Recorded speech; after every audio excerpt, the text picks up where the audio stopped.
자, 첫 번째 PC면 오늘 우리가 해야 될 거. 그동안의 물리 원보다는 내용이 조금 많아지는 부분도 있는데 기본적인 역학은 여러분들이 해야 되는 것들은 다 충실하게 하고 가죠. 역학이 제일 중요한 부분이라서 우리가 조금 힘들어지면 곤란하니까 처음에 한 3, 4주는 엄청 어려울 거야. 3, 4주는 조금 어렵다. 역학이라서. 근데 그거를 지나서 전기나 파동 파트는 중학교 내용 재탕이다 생각하면 될 정도로 뒷부분 별로 어렵지 않고요. 역학이 물리에서는 가장 어렵고 중학교에서 고등학교 올라갈 때 턱이 좀 있어서 이 부분은 꼼꼼하게 공부하자. 자, 그 중에서 첫 번째 보시면 4페이지요. 오늘 이제 4페이지 첫 번째 하셔야 되는 거 물체의 운동. 선생님하고 첫 번째로 하셔야 되는 거 우리는 역학의 기본은 뭐냐면 물체의 운동이거든요. 그래서 그 물체의 운동을 물리에서 어떻게 분석할 수 있는지를 잘 보자. 자, 첫 번째 보시면 지구상에 있는 모든 물체의 운동성을 따져보겠다는 거야. 우리가 따지는 건 딱 하나야. 물체의 운동성이야. 화학처럼 상태 변화 이런 거 안 따져.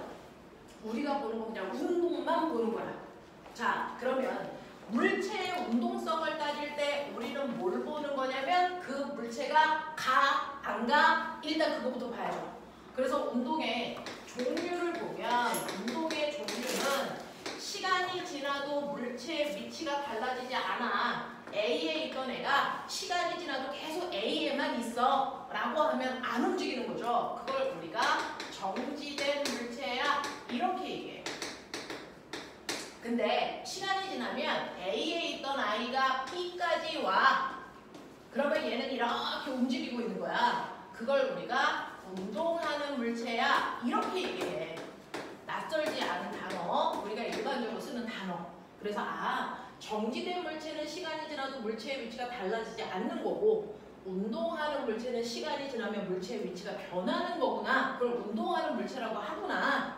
그러면 이러한 운동하는 물체를 우리가 조사할 때, 연구할 때 물리에서 보는 건 뭐냐? 그러면 모든 사람들은 정지된 물체와 운동하는 물체를 구별할 수 있냐? 이거 정확하게 구별돼.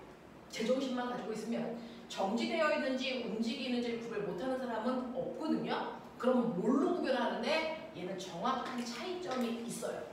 정확한 차이점이 있는데 운동하는 물체는요. 매 순간 어딘가를 향해 갑니다. 그게 시간당 변해도 상관없어. 매 순간 어딘가를 향해 가는 방향이라는 걸 갖고 그리고 똑같이 10m를 가는데 어떤 애는 1초 만에 갈 수도 있고 어떤 애는 10시간 만에 갈 수도 있지만 그래서 실제로 위치가 바뀌는 뭘 가지고 있니? 빠르기를 가지고 있지. 그래서 운동하는 물체가 가지고 있는 특징은요. 이 빠르기와 방향을 가지고 있다는 거야. 이걸 통해서 우리가 움직인다 아니면 정지되어 있다를 구별할 수 있어요. 그래서 이 빠르기와 방향을 물리에서는 운동 상태를 가지고 있어 라는 단어로 압축해서 설명해. 그래서 움직이는 물체는 운동 상태라는 빠방을 가지고 있기 때문에 정확하게 정지되어 있는 물체와 구별할 수 있어요 라고 하는 거야. 그래서 우리는 앞으로 움직이는 물체가 어느 방향으로 가고 있니? 얼마나 빠르게 가고 있니? 이걸 오늘 내내 할 거야. 그러면 어느 방향으로 가요? 당연히 오른쪽으로 가, 왼쪽으로 가, 위쪽으로 가, 아래쪽으로 가 이렇게 쓰면 돼. 근데 앞으로 여러분들은 방향을 계산할 거거든요. 방향을 계산할 건데 이렇게 한국말로 써놓으면 계산이 불가능하잖아. 그래서 방향을 계산하기 위해서 물리에서는 방향을 계산할 때 기호로 놓고 계산한다. 그게 바로 플러스와 마이너스다. 수학에서는 플러스와 마이너스라는 기호를 가지고요. 크다와 작다라는 의미를 부여하는데 물리는 플러스와 마이너스는 크다와 작다의 개념을 가지고 있지 않아. 단지 하나 방향만 가지고 있어.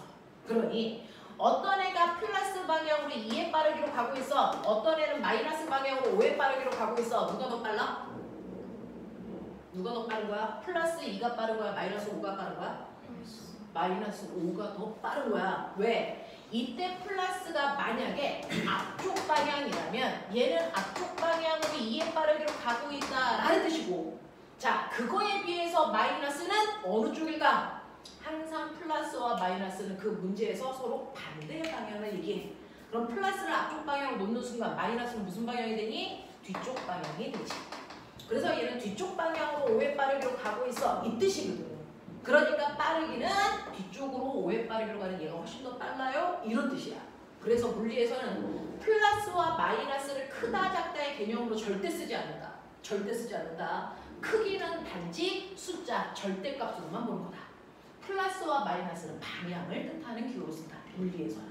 되겠어? 이런 얘기야. 그러면 그때 플러스라는 기호로 나타내는 방향은 앞쪽이에요? 오른쪽이에요? 그거 네가 정하면 돼. 그 문제 풀 때 네가 만약에 플러스를 앞쪽 방향으로 전하는 순간 마이너스는 뒤쪽 방향이 될 거고요. 3번 문제를 풀 때 내가 플러스를 아래쪽 방향으로 정하는 순간 마이너스는 위쪽 방향을 표현하는 기호로 써지는 거야. 알겠어? 그래서 플러스와 마이너스는 방향을 나타내는 기호로 밖에 물리에서 쓰이지 않는다. 이런 식으로. 그래서 방향을 계산할 때 우리 플러스와 마이너스의 기호를 놓고 방향을 표시하고 그리고 계산하면 된다. 자, 그런가 하면 얼마나 물체가 빠르게 가? 오늘 핵심은 얘인데요. 물체가 움직이는 빠르기를 중학교 3학년 때부터 배웁니다. 물체가 얼마나 빨리 가? 라고 하는 물체가 움직이는 빠르기는 일정한 시간 동안에 얼마만큼 가니? 위치 변화량으로 얘기한다. 일정한 시간 동안의 위치 변화량을 물체의 빠르기라고 우리는 정하는 거야. 그러면 알아요. 시간분의 간거리 그거랑은 약간 의미가 다를 수 있어. 위치 변화량을 보자. 위치 변화량을 보면요. 사실은 어떤 애가 앞쪽으로 10m 가다가요. 자, 뒤로 백해서 4m 오는 데까지 총 2초 걸렸어. 그러면 첫 번째 이물체의 빠르기가 얼마니? 요거 묻는 거야. 그럼 이걸 계산해야 되는데 이걸 중학교 3학년 때부터 하거든요. 근데 우리는 이걸 왜 다시 배워야 되냐면 사실은 위치 변화량이라고 하는 건 두 가지가 있어. 두 가지가 있는데 그 중에서 중학교 3학년 때 쓰는 이동거리가 얼마야 라고 하는 것과 이 아이의 위치 변화량이 얼마야 라고 하는 두 가지 방법으로 물체의 위치 변화량을 표현합니다. 그 중에서 얘는 위치 변화량이 간거리가 얼마일까? 얼마로 가니? 14m 또는 이런 거죠. 얼마? 6m. 그죠? 그러면 14m라는 것도 맞는 표현이고요. 6m라는 것도 맞는 표현인데 이거 어떨 때 써야 돼? 뭔 차이야? 라고 얘기하면 지금 얘는요. 앞쪽으로 10m 가다가 뒤로 백해서 4m 왔어요 라고 얘기할 때 선생님 저는요. 어쨌든 간에 앞으로 가든 뒤로 가든 상관없이 내가 간 거잖아. 그러니까 내가 가는 거리를 그냥 다 더해서 위치 변화량으로 나타낼래요. 이걸 우리는 뭐라고 하냐면 이동거리라고 얘기해요. 그래서 이동거리는 물체가 가고 있는 방향은 절대 고려하지 않아. 그냥 내가 걸어간 걸음수를 다 더해서 나의 이동거리는 14m예요 라는 크기만 표현하면 돼. 이게 이동거리야. 그걸 중학교 3학년 때 내내 해. 근데 변이는 뭐냐면 위치 변화인데 내가 맨 처음에 어디 있었냐면 여기 있었고요. 2초가 지난 후에 여기 있잖아요. 그래서 출발점과 도착점이 이렇게 정해지잖아. 그랬을 때 변위라고 하는 건 출발점에서 도착점을 향하는 방향으로의 직선 거리가 나의 위치 변화량이래.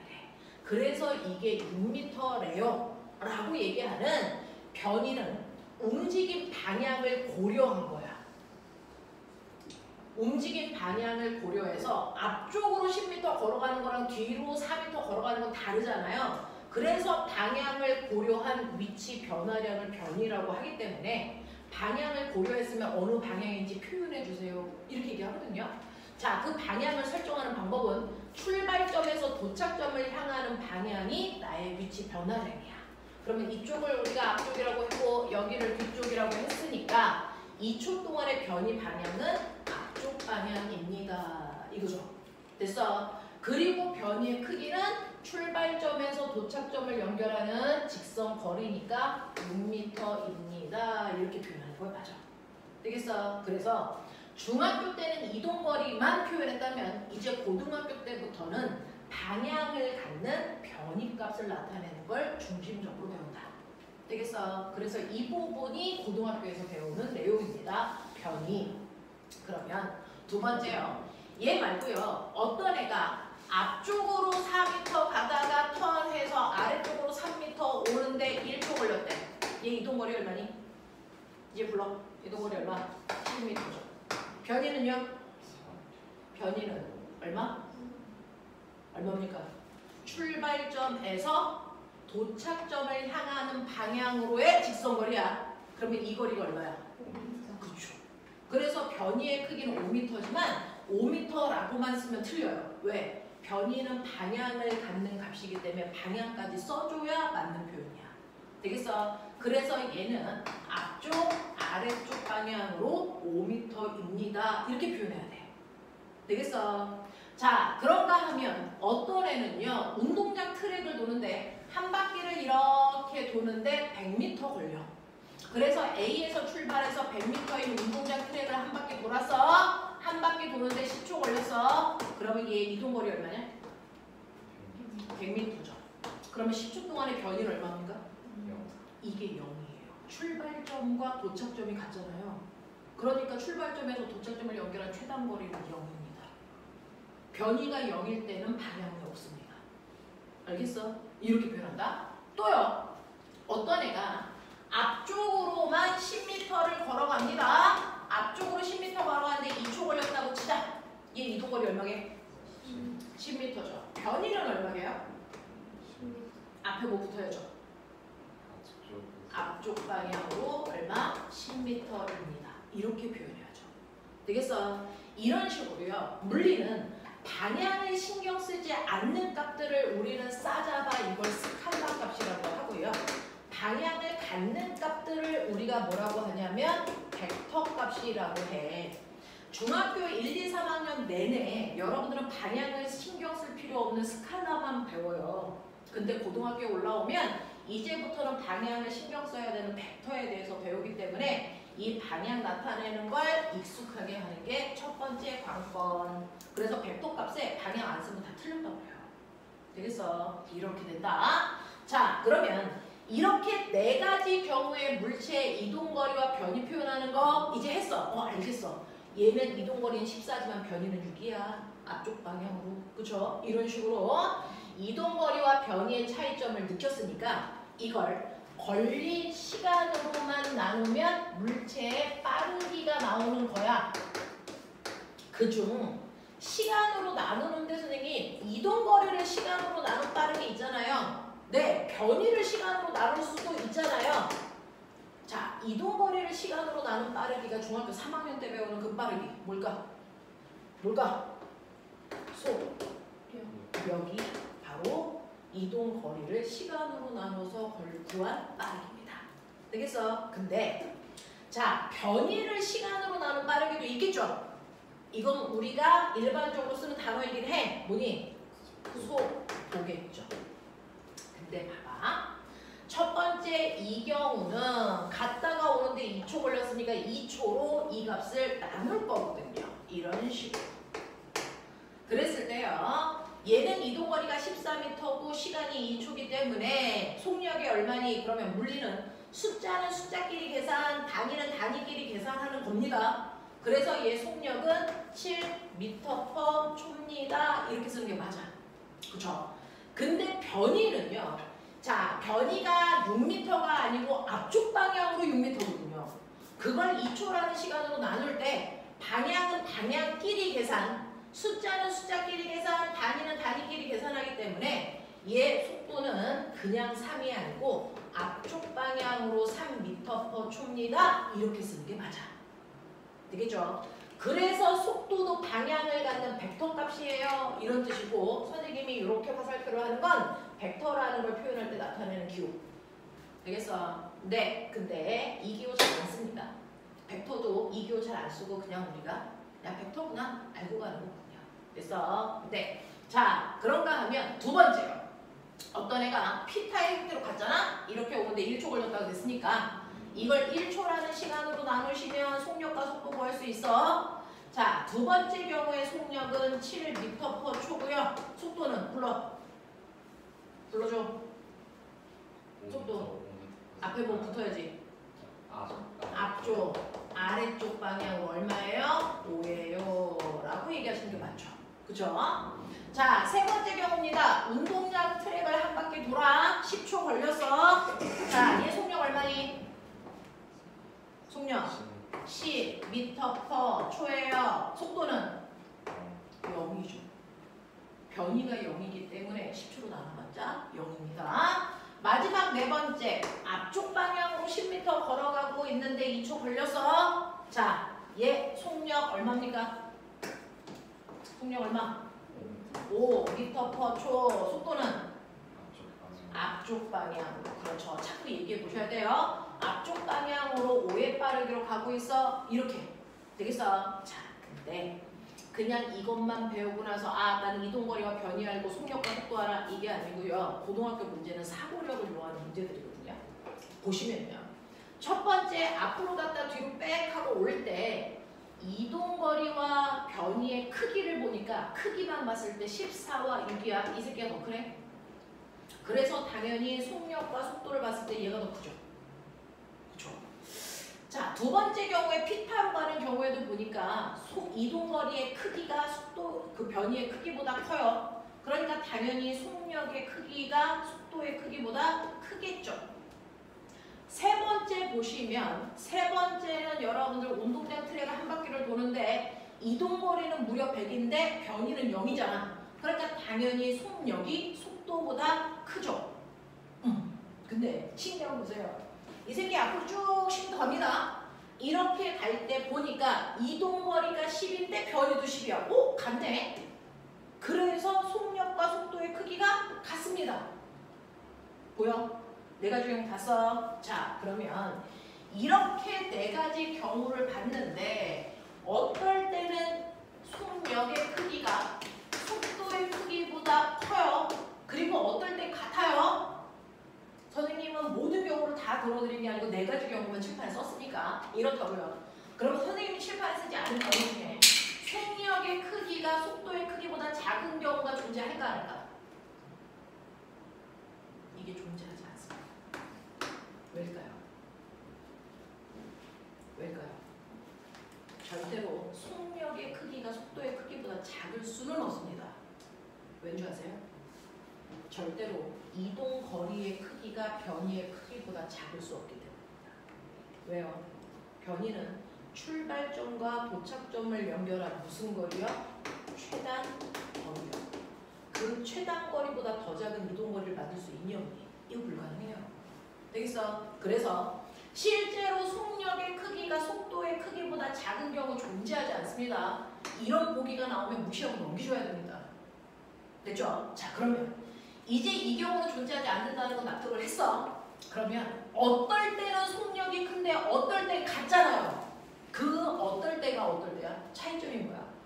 어떨 때는 속력과 속도의 크기가 같은데 어떨 때는 속력의 크기가 속도보다 커. 차이점이 뭘까? 그렇죠. 물체가 가다가 지금 여러분들이 보시는 것처럼 앞으로 가다가 뒤로 빽 하면서 방향을 바꿨거나 또는 피타 가다가 턴 방향 바꿨죠. 그리고 이 운동장 트랙을 돌 때요. 매번 곡선 운동할 때 물체의 실제 운동 방향은 접선으로 보시면 되거든요. 그래서 A점에 있을 때 운동 방향 여기고요. 여기 있을 때 운동 방향 여기고요. 여기 오면 운동 방향 이쪽이고요. 그래서 원운동 한다는 얘기는 매 순간 운동 방향이 바뀌고 있다는 얘기예요. 그래서 이렇게 운동 방향이 바뀌는 경우에는 예외 없이 무조건 이동거리가 변이보다 무조건 큽니다. 100% 큽니다. 예외는 존재하지 않는 게 물리의 특징입니다. 됐어? 그러면 얘는 왜 같은데요? 보세요. 얘가 같을 수 있는 이유는 뭡니까? 얘는 가면서 방향을 한 번도 바꾼 적이 없기 때문에 같은 거예요. 무슨 말인지 알아? 그래서 실제로 속력과 속도의 크기를 비교했을 때 크기가 같네? 이 새끼 방향 안 바뀌었구나. 속력이 다르네? 라고 하면 아, 얘 가다가 방향 한 번이라도 바꿨구나 라는 정보가 숨어있어. 알겠어? 그런 것들 찾아서 보셔야 됩니다. 이런 식으로 속력과 속도라는 크기를 구하는 거에만 집중하면 그건 일반적인 아이들이고요. 이과 쪽에 최상위 점수를 얻고 싶으면 그 값의 차이가 왜 발생하는지를 보시는 게 맞아. 되겠어? 그래서 우리가 첫 번째 선생님하고 지금 여러분들이 10분 동안 했던 첫 번째는요. 운동하는 물체예요. 운동하는 물체는 정지된 물체와 다르게 어딘가를 향해 가는 방향과 뭘 가지고 있다? 빠르기를 가지고 있다.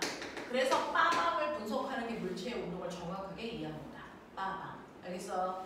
그 중에서 방향은 여러분들 오른쪽 왼쪽으로 표현하고 계산할 땐 플러스 마이너스 놓고 계산하면 되는데요. 자, 이때 물체가 움직이는 빠르기는 일정한 시간 동안의 위치 변화량으로 얘기한다.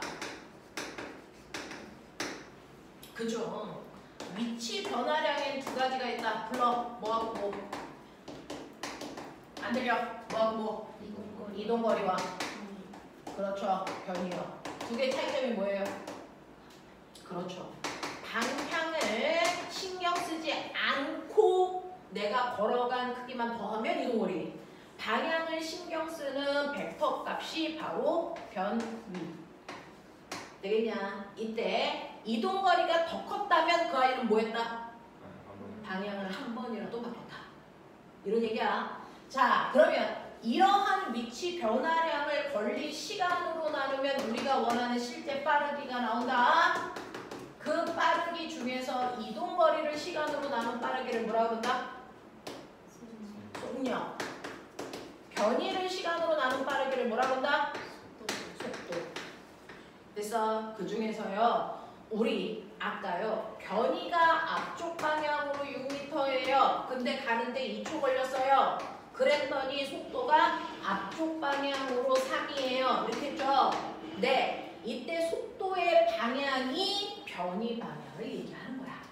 되겠어? 네. 속도 방향이 변이 방향입니다. 이렇게 됩니다. 자, 그래서 첫 번째는 우리가 물체의 빠르기를 정확하게 표현하고 그걸 나타내는 연습들이 일정하게 머릿속에 들어가 줘야 된다. 자, 가지고 있는 책이 7번이요.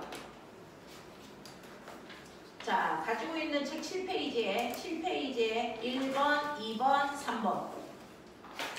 1번, 2번만. 3번 하지 말고 1, 2번만.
풀고 나면 맨 위에 답안지가 있으니까 다른 식으로 측정까지 해야 돼.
4번 중에서요. 여러분들 이해 안 되는 거 있을까요?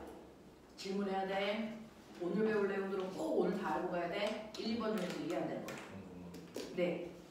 답지 보니까 응. 2번에 응. 그냥 4m가 나와 있던데 앞쪽 4m. 아, 자, 그 얘기 할게요.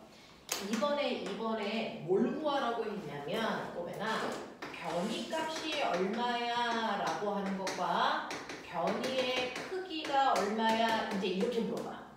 그래서 여기에서 물어본 건 변이의 크기야.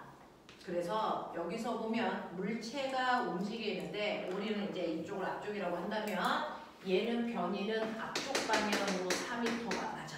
그치? 근데 여기서 변이의 크기만 써주세요 이렇게 얘기했거든? 크기는 뭐만 쓰면 돼? 숫자만 쓰면 돼. 됐어? 네. 그래서 변이 쓰라 그러면 앞쪽 방향 4m라고 다 쓰는 게 맞습니다. 근데 변이의 크기만 쓰세요 라고 하면 숫자만 쓰시면 돼요. 알겠어? 방향은 빼고 크기만 알려주세요 라고 표현했기 때문에 그렇습니다. 그래서 앞으로 속도가 얼마야? 그러면 속도는 앞쪽 방향으로 3m/초예요. 이렇게 쓴다면 속도의 크기가 얼마야? 라고 하면 속도의 크기는 3m예요. 이렇게 쓰시면 돼요. 되겠어? 그 차이야. 오케이. 중요한 질문이었어요. 이거 정확하게 구분하셔야 됩니다. 자, 그런 식으로 물체가 움직이는 빠르기를 우리가 이제 어느 정도 표현할 수 있는 능력이 됐다면 우리는 뭐 할 거냐면 물체의 운동의 종류에 대해서 하자. 물체가 움직이는데 그 움직이는 물체의 운동에도요 종류가 있어요. 우리가 보는 건 빠방만 본다 그랬잖아. 빠방만 보는데 물체가 맨 처음에 그 물체의 빠르기와 방향이 오른쪽 방향으로 2의 빠르기로 간다. 근데 시간이 지나서 나중이 됐을 때 나중에 빠르기와 방향을 갖는데 여전히 오른쪽으로 2의 빠르기야. 그러면 얘는 바뀐 게 있어 없어? 없습니다. 됐어? 운동 중에 첫 번째 운동은 아무것도 안 변하는 운동을 했다라는 얘기입니다. 아무것도 안 변하는 운동을 한 겁니다. 그렇죠? 물리에서 관심을 갖는 건 빠르기와 방향이기 때문에 다른 건 볼 필요가 없어요.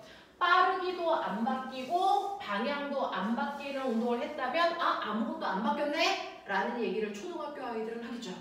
이걸 우리 중학교 3학년 때부터는 멋진 말로 초등학교 아이들 못 알아듣는 말로 바꿉니다.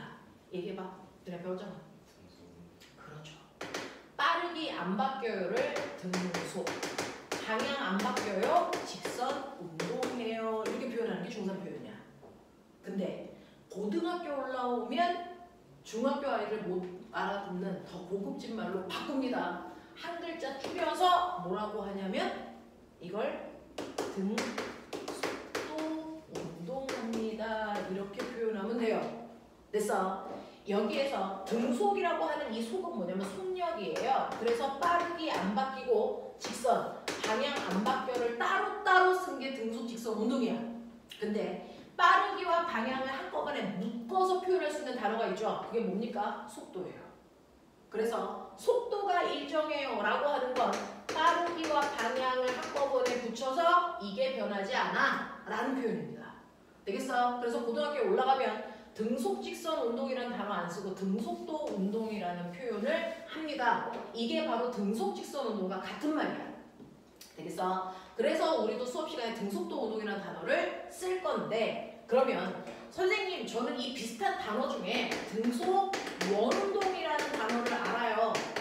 등속 원운동을 등속도 운동으로 바꿔서 쓸 수 있어요 없어요?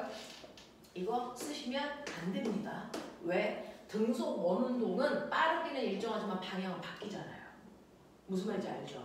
이렇게 되거든요.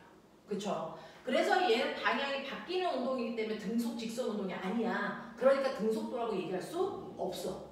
알겠지? 등속도 운동은 빠르기도 방향도 안 바뀌는 운동만 등속도 운동이라고 하는 거야. 자, 그러면 이 등속도 운동을 우리가 매번 이렇게 한국말로 쓰지 않아요. 물리에서 제일 좋아하는 건 뭐냐면 그래프입니다. 그래프로 그렸을 때 그게 등속도라는 걸 알아먹으셔야 돼요. 그래서 중학교 3학년 내신 1학기 중간고사 때 다음 중 등속 직선 운동을 나타낸 그래프 맞는 거 다 찾아. 이게 시험 문제거든요. 그래서 그럼 이제 너네들 그려보시면 등속도 운동이라는 건 뭘 얘기하는 거냐면 물체가 계속 앞쪽 방향으로 가는데 예를 들어서 보면 맨 처음에 0초, 1초, 2초, 3초, 4초라고 하는 시간이 지나는 동안 물체의 위치가 처음에 0초일 때 기준점에 있다가 1초 지나니까 2m 먼 곳으로 1초 더 지나서 2m가 되니까 2초 되니까 기준점으로부터 4m 먼 곳에 3초 되니까 6m, 8m인 위치를 지나가고 있다고 치자. 그랬을 때요. 얘는 빠르기가 바뀌어 안 바뀌어? 그거 확인해야 되거든요. 그랬을 때 첫 번째 이 구간의 빠르기, 이 구간의 빠르기, 이 구간의 빠르기, 이 구간의 빠르기 구간을 세분해서 쪼개놓고 그 구간마다의 빠르기가 바뀌는지 보시면 되잖아요. 그러면 이 구간의 평균 속력을 구해보시면 보시는 것처럼 첫 번째 1번 구간은 1초라는 시간이 걸렸습니다. 그 1초라는 시간 동안에 2m 갔기 때문에 이 구간의 빠르기는 2m/초입니다. 두 번째 구간도 1초라는 시간 동안에 2m 갔기 때문에 빠르기 똑같이 2예요. 세 번째 구간도 같은 시간 동안에 같은 거리만큼 더 갔어요. 빠르기 2고요. 네 번째 구간도 같은 시간 동안에 같은 거리만큼 갔습니다. 그래서 빠르기 2입니다. 됐죠? 그래서 이런 경우들이 빠르기가 바뀌지 않는 대표적으로 등속도 운동입니다. 되겠어? 네, 그러면 이걸 그래프로 그려보시면 여러분들이 그려보시면 됩니다. 노트 다 드렸으니까 거기다가 자유롭게 그냥 필기하시면 되고요. 자, 보시면 여기가 시간이야. 앞으로는 시간을 타임의 약자 t 이렇게 쓰면 아 시간이구나 이렇게 보면 돼요. 그 다음에 여기가 속도 또는 속력. 지금은 한 방향으로 쭉 가기 때문에 속력과 속도가 같은 경우거든요. 네, 그리고 여기는 위치 변화량, 위치를 나타내는 그래프예요. 자, 여러분들이 만약에 등속도 그래프를 그린다면 어떻게 그릴 수 있을까? 그려보세요.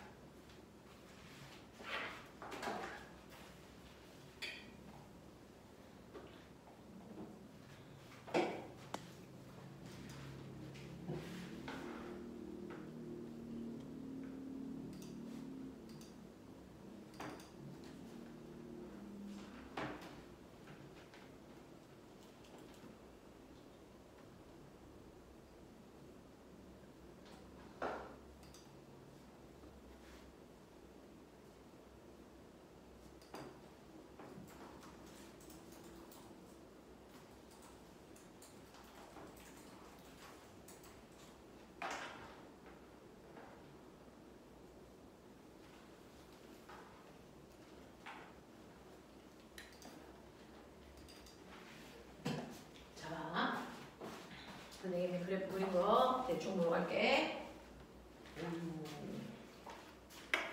똘똘이도 있구나. 맞습니다. 다 맞게 그리셨어요. 자, 보시면 처음에 0초, 1초, 2초, 3초일 때요. 0초일 때도 빠르기 2, 1초일 때도 2, 2초일 때도 2. 빠르기는 항상 2라는 빠르기를 일정하게 갖고 있는 게 등속도 운동이죠. 됐어? 그리고 이러한 등속도 운동을 보시면 1초 지났을 때 2m 갔는데 2초 지나면 시간이 2배 커지면 간거리도 정확하게 같은 비율만큼 커지네. 시간이 늘어나는 비율만큼 이동거리도 같은 비율로 늘어나기 때문에 우린 이걸 비례 관계라고 하죠. 그래서 얘네들을 이렇게 그리시면 됩니다. 물론 맨 처음에 0인 위치일 수도 있고 그렇지 않은 이런 모습의 비례일 수도 있어요. 됐죠? 이렇게 그리시면 되는 겁니다. 됐죠? 자, 그래서 등속도 운동 그래프를 우리가 그래프로 표현을 하면 이런 식의 두 가지 모양이 나오는 거구나. 그러면 아무것도 안 바뀌는 운동을 우리가 대표적인 예도 보고요. 그걸 그래프로도 표현해 봤어. 앞으로는 안 바뀌는 운동이라는 표현을 등속도 운동으로 표현하시면 되고요. 등속도 운동이라는 단어를 들으면 아, 이 새끼 아무것도 안 바뀌는 거구나. 됐어? 이게 두 개가 연결돼서 생각이 나야 돼. 그러면 아무것도 안 바뀌는 운동의 반대말이 있어요. 아무것도 안 바뀌는 운동의 반대말은 뭔가가 변하는 운동을 하고 있다는 얘기입니다. 그러면 여기에서 뭔가가 바뀐다고 해도 우리가 관심을 갖는 건 빠방이잖아. 그러니까 바뀐다는 건 빠르기나 방향 중에 하나가 바뀌고 있으면 변하는 운동이라는 뜻이야. 되겠어? 예를 들어서 어떤 애가 처음에 오른쪽 방향으로 2의 빠르기로 가다가 시간이 지났더니 오른쪽으로 10의 빠르기로 가고 있네? 그쵸? 그러면 얘는 방향은 안 바뀌지만 빠르기가 바뀌고 있는 빠르기만 변하는 운동을 하고 있는 거야. 그래도 우리는 얘를 변하는 운동이라고 얘기할 수밖에 없어. 그쵸? 자, 빠르기가 바뀌는 대표적인 예는 뭐 있을까? 이제 여러분들이 물리에서 쓰는 용어들을 하나씩 가르쳐 드릴게요. 빠르기만 바뀌는 운동, 방향은 안 바뀌어. 그거의 대표적인 게 뭐 있을까? 얘는 빠르기만 바뀌네? 방향은 안 바뀌네? 대표적인 운동. 봐봐. 봤어? 무슨 운동이야? 그쵸. 떨어지는 거니까 낙하 운동이라고 할 건데 그 낙하 운동을 낙하 운동이라고 할까? 자유낙하 운동이라고 할까? 같은 말일까? 약간 달라. 됐어요? 자, 그 중에서 어떤 물체가 떨어지는데요. 얘가 중력만 받고 떨어져? 아니면 공기 저항 같은 것도 받고 떨어져? 그 차이야. 중력만 받고 떨어지는 운동만 우리는 다룰 거지만. 됐어? 중력만 받고 떨어지는 운동을 우리는 무슨 운동이라고 하니? 자유 낙하 운동이라고 하고요. 중력 말고 공기 저항도 받고, 됐어? 이런 것들도 받으면서 떨어지는 운동은 그냥 낙하 운동이라고 합니다. 되겠어? 근데 우리 교과서에서는 자유 낙하 운동만 나온다. 자유 낙하 운동은 중력밖에 안 받고 떨어지는 운동이야. 공기 저항 같은 거 무시하는 거야. 되겠어? 자, 그런가 하면 얘 같은 경우에는 떨어지면서 점점 속력은 빨라지지만 방향은 안 바뀌어. 그러니까 빠르게만 바뀌는 운동이 맞고 얘 이름이 자유낙하 운동인 것도 맞아. 근데 방향만 바뀌는 운동에 또 하나 있죠. 거꾸로 얘를 던져 올려. 얘를 던져 올리면 언제까지 올라가니? 예를 들어 내가 20의 속력으로 던졌다고 쳐. 얘 언제까지 올라가? 이 세상 끝까지 갈 거라는 생각을 하시지 않겠죠? 언제까지 갈 거야? 그렇죠. 올라가면서 점점 속력이 줄어들어. 속력이 0이 될 때까지만 올라갑니다. 그때까지만 보는 겁니다. 그때까지만 보면 얘는 방향은 안 바뀌지만 빠르기가 점점 거꾸로 줄어드는 운동을 하죠. 이 운동을 우리는 멋진 말로 연직 상반 운동이라고 한다. 연직이라는 단어는 중력과 나란한 방향을 얘기합니다. 그 중에서 위쪽 방향이니까 연직 상반 운동이에요. 이렇게 얘기하죠.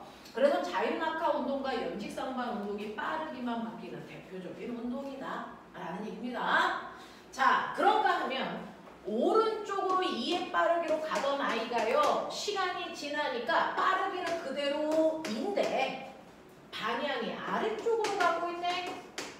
이렇게요.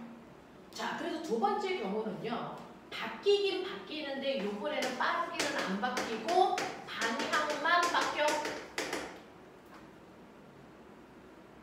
이렇게 방향만 바뀌는 운동도 변하는 운동입니다. 그럼 방향만 바뀌는 운동의 대표적인 예는 뭐 있을까요? 아까 선생님이 얘기한 적이 있는데. 빠르기는. 그렇죠. 빠르기는 안 바뀌니까 금속이야. 근데 방향이 바뀌어. 원운동이. 얘가 대표적이야. 됐죠? 자, 그런가 하면 오른쪽으로 2의 빠르기로 가던 애가요, 시간이 지나니까 갑자기 아래쪽 방향으로 10의 빠르기로 간대. 그러면 얘는 예병할 방향도 바뀌고 빠르기도 바뀌고 다 바뀌었잖아. 그래서 방향과 빠르기가 한꺼번에 다 바뀌는 운동도 존재해요. 이것도 변하는 운동이죠. 대표적으로 뭐 있을까요? 대표적으로 뭐 있을까요? 내가요, 여기서 공을 아까처럼 똑바로 던지는 게 아니고 살짝 비스듬히 던져요. 그러면 얘는 슉 올라갔다가 슉 하고 떨어지겠죠? 이런 운동을 물리에서는 폼을 써는 운동이라고 합니다. 그러면서 얘는 올라갔다 내려오는 거니까 방향 바뀌고요. 올라가는 동안은 속력이 점점 느려졌다가 떨어질 땐 빨라지는 거니까 빠르기도 바뀝니다. 근데 이 폼을 써는 거꾸로 그려봐. 그러면 이렇게 실에 줄을 매달아서 얘를 이렇게 들어 올렸을 때 왔다리 갔다리 하는 무슨 운동이 있냐면 진짜 운동이 있습니다. 얘도 내려갔다 올라갔다 방향 바뀌고요. 내려갈 때는 빨라지고 올라갈 때는 느려지기 때문에 빠르기와 방향이 다 바뀌는 운동을 하고 있는 거예요. 되겠죠? 자, 이런 식으로 보시면 여러분들 뭔가라도 바뀌는 운동이 있다. 아무것도 안 바뀌는 운동도 있었지만 사실은 뭔가가 변하는 운동도 있더라. 그 변하는 운동 중심으로 고등학교 때 배울 건데요. 멋진 말로 우리는 변하는 운동을 내 동생 못 알아듣게 이걸 우리는 가속도 운동이라고 하더라. 이 얘기입니다. 변하는 모든 운동을 그냥 싸잡아서 가속도 운동이라고 해요. 안 바뀌면 등속도 운동. 바뀌는 운동은 가속도 운동. 되겠어? 이렇게 표현합니다. 그러면 바뀌는 운동을 가속도 운동이라고 한다. 바뀌는 운동 중에 빠르기만 바뀌는 자유낙하와 연직상반 운동, 방향만 바뀌는 등속 원운동, 방향과 빠르기가 다 바뀌는 포물선 운동과 진자 운동 뭐 이런 거 있어. 변하는 운동을 우리가 가속도 운동이라고 하는데 그 변하는 가속도 운동의 대표적인 예 들어볼게. 처음에 0초, 1초, 2초, 3초 이렇게 시간이 지난다. 그랬을 때 물체의 위치가 처음에 0의 위치에 있다가 1초 지나니까 앞쪽 방향으로 2m 갔어. 근데 또 1초 지났더니 앞쪽 방향으로 더 가서 기준점으로부터 6m 먼 곳에 12m 먼 곳을 지나가는 그런 운동을 하고 있다고 치자. 그렇다면 얘는 방향은 안 바뀌고 있지만 빠르기가 바뀔까 안 바뀔까? 아까처럼 구간을 세분해서 구간별 빠르기를 비교하는 게 맞다. 1번, 2번, 3번. 첫 번째 1번 구간은요. 1초라는 시간 동안에 2m 갔기 때문에 이 구간의 평균 빠르기, 평균 속도는요. 2m/초겠죠. 네. 두 번째 구간도요. 1초에서 2초까지 1초라는 시간 동안에 몇 미터 갔냐면 4m 갔기 때문에 이 구간의 빠르기는 4입니다. 세 번째 2초에서 3초까지 1초라는 시간 동안에 얘는 6m 갔네요. 그러면 이 구간의 빠르기는 6이 되겠죠. 되겠어? 이런 식으로요. 물체의 구간별 빠르기를 보면 2, 4, 6 바뀌네. 아까처럼 똑같지 않네. 그러니까 얘는 빠르기가 바뀌는 대표적인 운동을 하고 있어. 그러면 빠르기가 바뀌는데 얼마씩 바뀌어? 라고 하는 빠르기의 변화량을 우리는 가속도라는 이름으로 고등학교 때 배운다. 같은 시간 동안의 빠르기의 변화량을 가속도라고 해요. 꼬맹아, 속도는요. 시간분의 위치 변화량, 물리에서 변화량을 삼각형으로 그린다. 그럼 변화량이라고 굳이 쓰지 않아도 변화량이야. 이걸 한국말로 델타라고 해요. 속도는 시간분의 그래서 위치 변화량이야. 가속도는 시간분의 속도 변화량이야. 시간분의 속도 변화량을 우리는 가속도라고 하더라. 자, 그러면 시간분의 속도 변화량이 가속도니까 나는 속도가 여기서 여기까지 가면 선생님 모든 변화량은요 무조건 속도를 벨로시티 V라고 쓰거든요. 자, 나중 속도에서 처음 속도를 빼는 게 속도 변화량을 구하는 방법입니다. 모든 변화량은 나중 값에서 처음 값을 빼는 거지 큰 거에서 작은 걸 빼는 건 아니고요. 그걸 권리 시간으로 나누시면 이게 바로 가속도라고 하는 겁니다. 가속도를요, 아빠가 자동차 엑셀 봤죠? 그 엑셀 표현하는 겁니다. A, 이게 가속도라는 기호입니다. 자, 그러면 처음에 보시면 여러분들이 보시는 것처럼요. 2에서 4로 속도가 바뀌었는데 변화량은 4에서 2를 빼면 되니까 변화량은 2m/초의 속도 변화량이 있고요. 이 속도가 바뀌는데 걸린 시간은 구간 시간 그대로 가시면 돼요. 한 구간이 1초씩 증가하는 거였으니까 1초 이렇게 가시면 돼요. 그래서 가속도는 시간분의 속도 변화량인데 시간은 구간 시간 그대로 가는 거야. 요거 1초 걸렸구나. 그럼 1초. 그리고 속도 변화량 여기서 여기로 가면서 2 증가했구나. 이렇게 되거든요.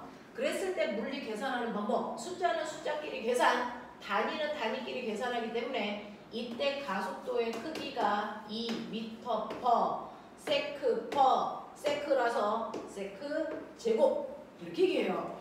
그래서 가속도의 단위는 m/s 제곱입니다. 가속도의 단위는 m/s 제곱입니다. 그죠? 이 구간도 보시면 속도가 4에서 6으로 속도가 이만큼 증가했네. 이렇게 증가하는데 1초라는 시간이 걸렸네. 되겠어? 자, 이때 가속도는요. 숫자는 숫자끼리 계산, 단위는 단위끼리 계산. 그래서 얘도 가속도의 크기가 똑같이 2m/s 제곱입니다.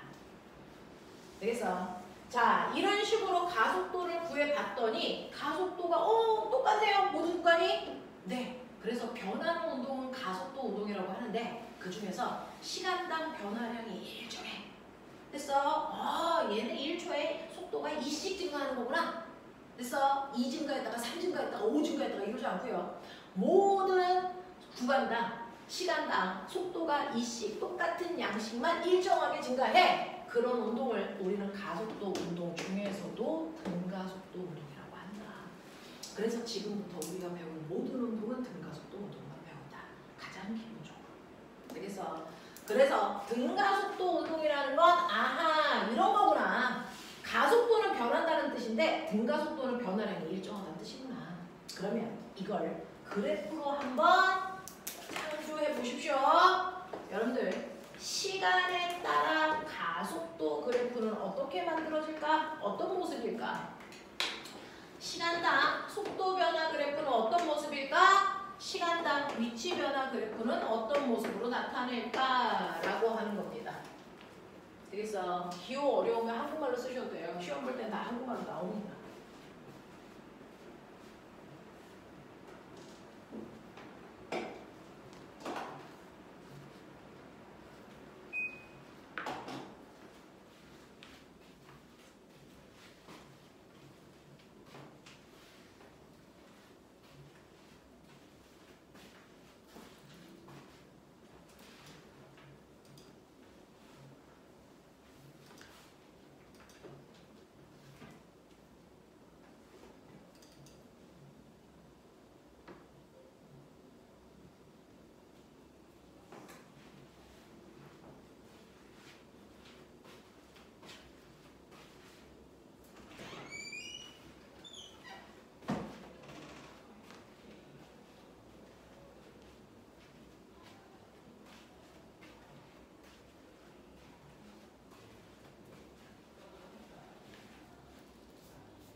S 위치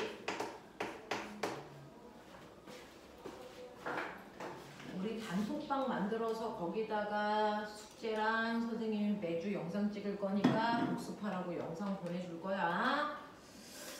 윤수리는 010 9911 9011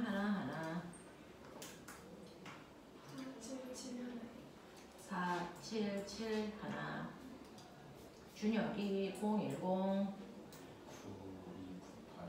9298 4537 소율이 010 6444 2021 2011 시연이 010 2796 9136이요. 잠깐만 소율아 2011 네.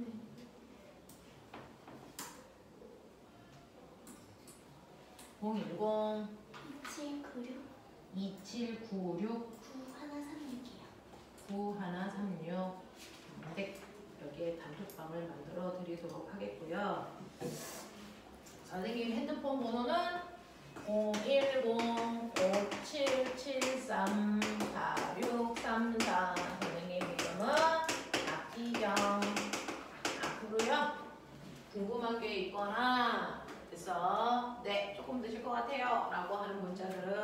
저한테 직접 보내주시면 됩니다.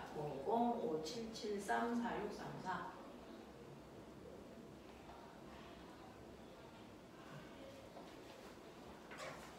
그리고 우리는 만약에 결석 안 하는 게 제일 좋고요. 결석을 해야 되면 선생님이 수업 찍은 거 영상 올릴 테니까 그 영상으로 먼저 보시고 그 다음 주에 무조건 30분 일찍 얘기 안 해도 알겠어? 네. 그래프 그리셨을까요? 네. 자, 요거 세 개 그래프 모양이 다 다릅니다. 세 개 그래프의 개형이 다 다르게 나타나야 되니까 맞아요. 자, 보시면 얘 같은 경우에는요. 1초일 때도 2초일 때도 3초일 때도 가속도의 크기가 똑같다 그랬으니 얘는 가속도의 크기가 일정한 등가속도 운동합니다요. 그쵸? 자, 그런가 하면 속도는 1초일 때 속도가 평균 속도가 2라면 시간이 2배가 돼서 2초가 되니까 속도도 정확하게 2배 같은 비율로 커지잖아요. 그러니까 요번에는 시간하고 속도가 비례 관계를 갖습니다. 이렇게 그려줘야 돼. 자, 근데 거리는요. 시간이 1초일 때 물체의 위치가 2였는데 시간이 2배 커져서 2초가 되면 거리도 2배 커져서 4가 되는 게 아니고 6이 되는 거예요. 2배보다 더 커지죠. 되겠어? 얘는 2차 함수 그래프 모양 이렇게 나타납니다. 그래서 0차 함수, 1차 함수, 2차 함수 그래프 모양 보입니까? 이런 모습을 띄고 있어. 자, 근데 실제로요. 여러분들이 이제 선배들이 봤던 물리 수능 문제를 보시면 1번부터 20번까지 20개의 문제인데요. 그래프가 그려져 있는 문제들이 대다수죠. 물리 문제는 대부분 그래프를 주어지고 풀게 하거나 아니면 최상위권 문제는 그래프를 안 줍니다. 그러면 그래프를 네가 그려서 풀어야 되는 거예요. 그게 한 단계 더 높습니다. 그러니까 그래프를 그릴 수 있는 아이들이 그렇게 많지 않다는 거예요. 그래서 그래프 그리는 연습들을 하셔야 되는데 모든 문제들은 그래프를 이용해서 푸는 겁니다.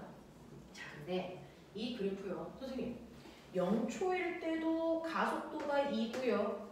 1초일 때도 가속도가 2고요. 2초일 때도 가속도가 2인데 이 그래프 별로 어렵지도 않은데 왜 이렇게 나와요? 라고 얘기하면 사실은 그래프는 X축과 Y축에 나와 있는 정보뿐만 아니라 그래프에는 숨을 수 있는 곳이 두 군데 있습니다.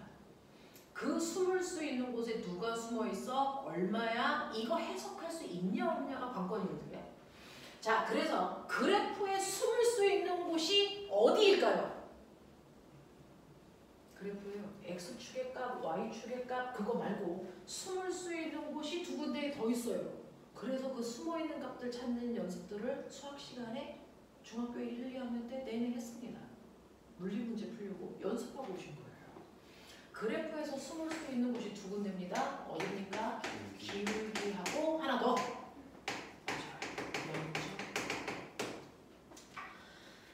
모든 그래프는 그 기울기나 면적에 어떤 의미가 숨어 있어요. 그러니까 지금 여기에도 숨어 있는데, 이 면적에 숨어 있는 의미는 뭐야? 기울기에 숨어 있는 의미는 뭐야? 이거 찾아낼 수 있냐고요. 그쵸? 그게 고등학교 내내 하셔야 되는 건데. 자, 그 중에서요. 여러분들이 수학 시간에 기울기 구하는 연습했죠? 기울기 구하는 방법. 뭡니까? X축분의 Y축의 변화량이죠. 이게 기울기죠. 그럼 꼬매가 봐봐. 아까 등속도 운동에서 시간 위치 그래프 이렇게 나왔다 그랬어? 얘 기울어져 있으니까 이 기울기에 어떤 의미가 있는 겁니다. 되죠? 그러면 얘는 기울기의 의미가 뭘까? 이거 아닙니까? 자, 그럼 기울기. X축분의 Y축의 변화량의 기울기라고 그랬으니 기울기의 의미가 뭔지 볼까요? 보세요. 얘는 X축이 뭡니까? 시간분의 Y축이 뭡니까? 위치 변화량. 이게 바로 이 그래프의 기울기를 얘기하는 거예요. 그럼 뭘까요? 시간분의 위치 변화량? 속도 또는 속력. 그러니까 이 그래프의 기울기는 속도 또는 속력을 표현하고 있는 거야. 그럼 나 물어볼게. 1초일 때 기울기가 크냐? 2초일 때 기울기가 크냐?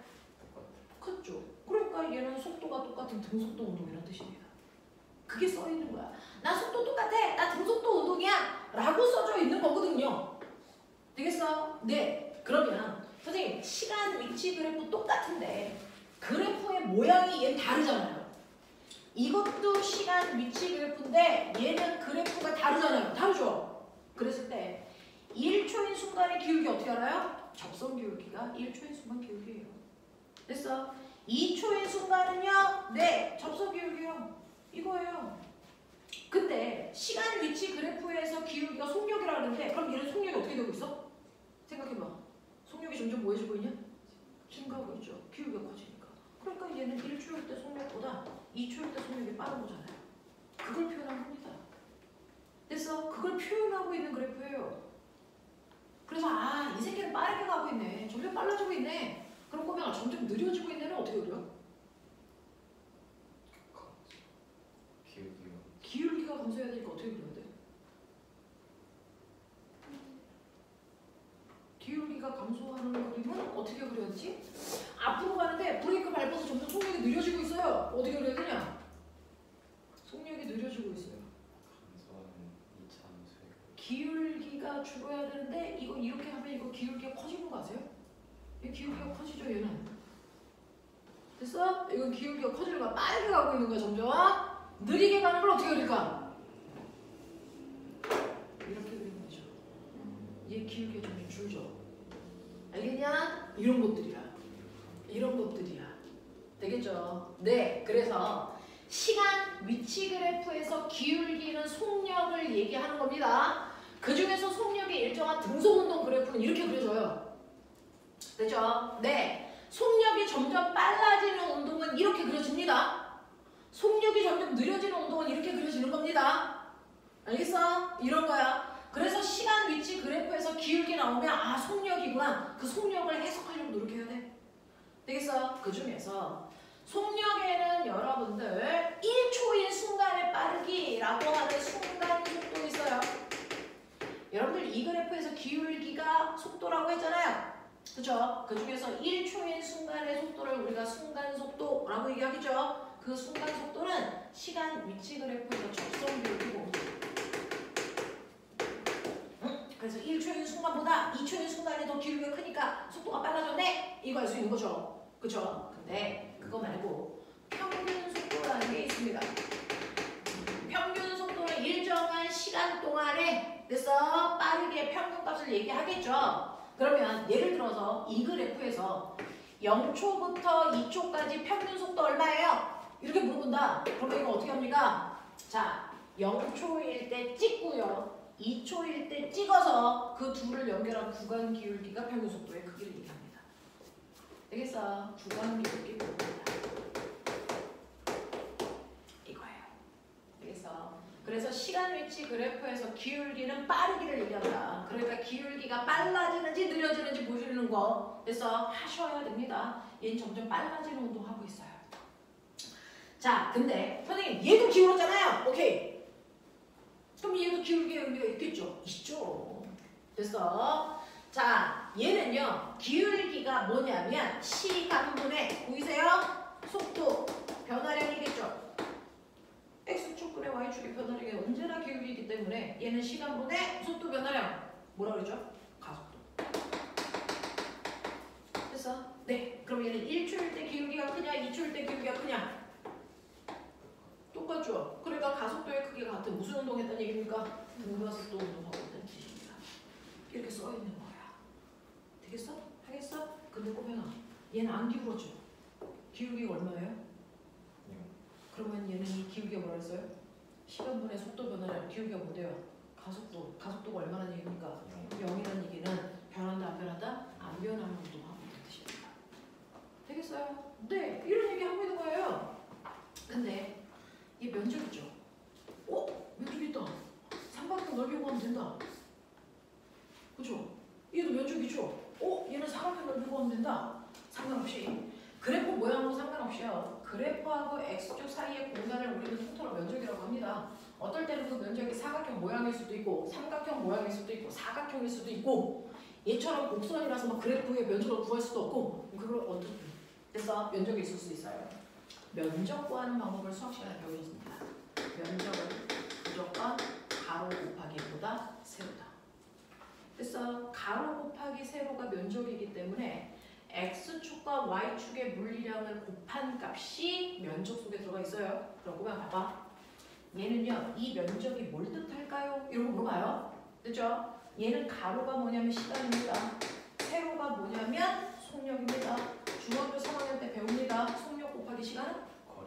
간거리죠. 그러니까 이 면적이 바로 그래서 간거리를 뜻합니다. 그러니까 얘는 1초 동안의 간거리가 얼마? 2m. 2초 동안에는 간거리가 얼마? 4m. 3초 동안의 간거리가 얼마? 6m라는 뜻입니다. 되겠어? 그러면은 그래프, 시간 속도 그래프잖아요. 그러면 얘도 이 면적은 간거리죠. 그렇죠. 1초 동안의 간거리는 요만큼의 삼각형 넓이, 2초 동안의 간거리는 이만큼의 삼각형의 넓이 구하시면 돼요. 되겠어? 이렇게 하시면 된다. 됐죠? 근데 선생님, 가속도 그래프도 면적이 있는데요? 그렇죠. 뭘까요? 뭘까요? 빨리 머리 팍 돌려. 선생님이 설명하고 나서 머릿속에 넣으면 그건 암기지. 네가 먼저 생각해봐. 이거 뭐야? 이거 뭐니? A, T죠. X축 곱하기 Y축이니까. 근데 우리 아까 뭐라 그랬어? 가속도는 시간분의 속도 변화량인데, 그쵸? 이거 넘기시면 AT는 올라타니까 속도 변화량을 얘기한다. 알겠어? 이 얘기합니다. 이 면적은 속도가 아니고 속도 변화량을 얘기합니다. 얘는 무조건 1초 지나는 동안 속도가 2씩 변해야 돼. 근데 2초 지나면 속도는 4변해야 돼. 이런 뜻이야. 알겠어? 속도 변화량을 얘기하는 거야. 알겠죠? 이런 식으로요. 그래프의 면적 외우려고 하지 말고 됐어? X축과 Y축의 곱이 면적이구나. 그럼 그때그때마다 곱해보시면 돼요. 알겠죠? 이런 식으로 우리는 선생님이랑 이 주말에 와서 여러분들이 물리 공부할 때요. 깊이 있게 그래프 분석하는 연습하자. 암기하지 말자. 물리는 암기 과목이 아니잖아요. 여러분들이 충분히 사고해서 이해할 수 있는 거니까 그거 해보도록 하자. 자, 이것만 한번 반복하고 잠깐 끊어줄게요. 자, 시간 속도 그래프. 시간 속도 그래프. 됐죠? 네. 그 중에서 우리는 아까 칠판에 한가득 그래프를 5개서 그렸는데 다 필요 없고요. 고등학교 올라가서 가장 많이 쓰는 게 시간 속도 그래프의 등가속도 모양이야. 등가속도는요. 맨 처음에 속도가 0인 상태로 속도가 일정하게 증가하던, 처음 속도가 있는 상태로 속도가 일정하게 증가하던, 처음 속도가 있는 상태로 속도가 일정하게 감소하던 이 셋 중에 하나밖에 없어. 그죠? 등가속도는 이 그래프밖에 없습니다. 그러니까 등가속도 운동하고 있어. 그럼 저 셋 중에 어떤 그래프일까? 생각하시면 돼요. 되겠어? 자, 그러면 등가속도의 형태의 운동을 하는데 만약에 이 그래프라고 치자. 이 형태라고 치자. 자, 기억해내. 시간 속도 그래프에서 기울기가 뭐라 그러니? 그렇죠. 그냥 가속도입니다. 기울기가 일정하니까 등가속도 운동 맞습니다. 밑에 있는 면적이 뭡니까? 면적이 뭐라 했습니까? 네, 강물이죠. 되겠어? 그럼 처음 출발할 때보다 시간이 T초 지나니까 속도가 이만큼 증가해서 나중 속도가 됐네? 됐어? 속도가 얼마만큼 증가해서 속도 증가량 아까 말씀드렸죠? 속도 증가량 어떻게 구한다고요? 속도 증가량 어떻게 구하죠? 처음 속도, 나중 속도를 빼도 되는데 속도 증가량 아까 가속도는 뭐라고 했어? 시간분의 속도 변화량이니까 속도 변화량 어떻게 구하면 돼? 그 시간. 그렇죠. AT. 요거 AT 값을 계산하면 됩니다. 예를 들어 가속도의 크기가 1에 이거 한국말로 무슨 뜻이게요? 예를 들어 속도가 3이래. 이거 한국말로 무슨 뜻인지 해석해봐. 1초에 3m씩 간다 이 뜻이죠. 얘는 1초에 3m씩 가는 운동을 하네. 그러면 얘는 3초 지나면 몇 m 갔겠니? 9m 갔겠지? 이 빠르기로 12m 가려면 몇 초 걸리겠니? 4초 걸리죠. 됐어. 물리는요. 어떤 하나의 숫자를 해석할 수 있어야 돼요. 그러니까 이렇게 해석해 놓고 나니까 거속시를 굳이 외울 필요 없는 거죠. 되겠어? 이것처럼 물리는 해석하기야. 가속도가 일하는 걸 한국말로 해석해봐. 이거 뭐니? 얘는 2m/s per sec거든요. 그러니까 얘는 무슨 말이냐면 1초에 속력이 얼마씩 2씩 나간다 이 뜻이에요. 1초에 속력이 20 변해. 그러면 3초 지나면 속력 얼마 변해? 총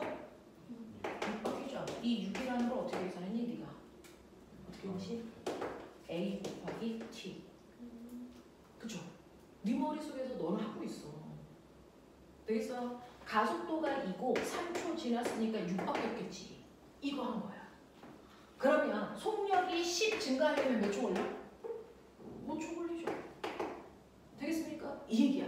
그러니까 가속도는 1초당 속력이 이만큼씩 변하고 있어. 그 뜻이야. 그러니까 2초면 2배 하면 되겠죠. 3초면 3배 하면 되겠죠. t초 지나면 t배 하면 되겠죠. 되겠어? 그래서 속도 변화량은 가속도에다가 시간 곱하면 돼.